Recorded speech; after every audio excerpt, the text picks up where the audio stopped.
Hi friends, welcome to Monish cafe. இன்றைக்கி நம்ம பார்க்க போகிறது ஒரு சூப்பரான குழந்தைங்களுக்கு ரொம்ப பிடிச்ச ஒரு ஸ்நாக்ஸ் ரெசிபி தான் செய்ய போகிறோம்.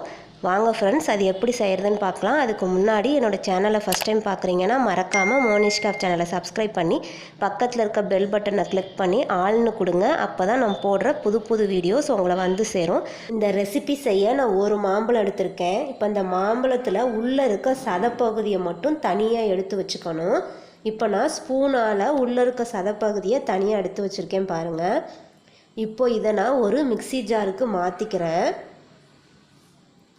இப்போது மிக்சி ஜாரில் அதை மாற்றிட்டேன். இப்போ அதில் 1 கப் அளவுக்கு பால் சேர்த்துக்கிறேன். இது 50 ml அளவு இருக்கும்.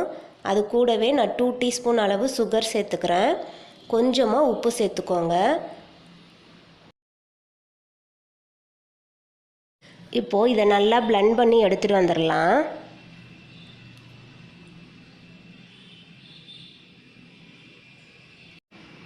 பாருங்கள், நல்லா பிளெண்ட் பண்ணியாச்சு. இப்போது நான் ஒரு பவுலில் 2 டீஸ்பூன் அளவுக்கு கார்ன்ஃப்ளவர் மாவு சேர்த்து கொஞ்சமாக தண்ணி கலந்து அதை நல்லா கலந்து வச்சிடலாம்.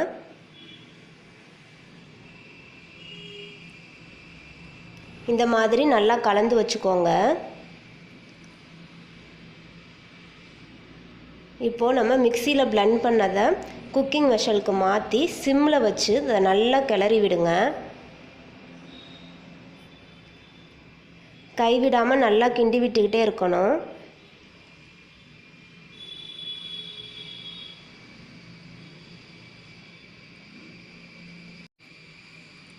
இப்போ பாருங்கள், நல்லா பாயில் ஆகி வந்துடுச்சு. நல்ல கொதி வருது பாருங்கள். இப்போ இந்த ஸ்டேஜில் நம்ம கரைச்சி வச்சுருக்கோம் இல்லையா கார்ன்ஃப்ளவர் மாவு, அதை ஊற்றிட்டு கைவிடாமல் நல்லா கிளறி விட்டுக்கிட்டே இருக்கணும். கட்டி விடாமல் கிளறி விடணும். ஏன்னா கார்ன்ஃப்ளவர் மாவு வந்து உடனே கட்டி ஆகிடும். அதனால் நம்ம கைவிடாமல் நல்லா கிளறி விட்டுக்கிட்டே இருக்கணும். இப்போ பாருங்கள், நல்லா பபுள்ஸ் வந்து நல்லா கெட்டி பதமாயிடுச்சு. இப்போ நம்ம ஸ்டவ் ஆஃப் பண்ணிக்கலாம். பவுலில் லைட்டாக ஆயில் அப்ளை பண்ணி வச்சுருக்கேன். இப்போ அதில் நம்ம ரெடி பண்ண வச்ச மிக்சிங் அதில் சேர்த்துக்கலாம்.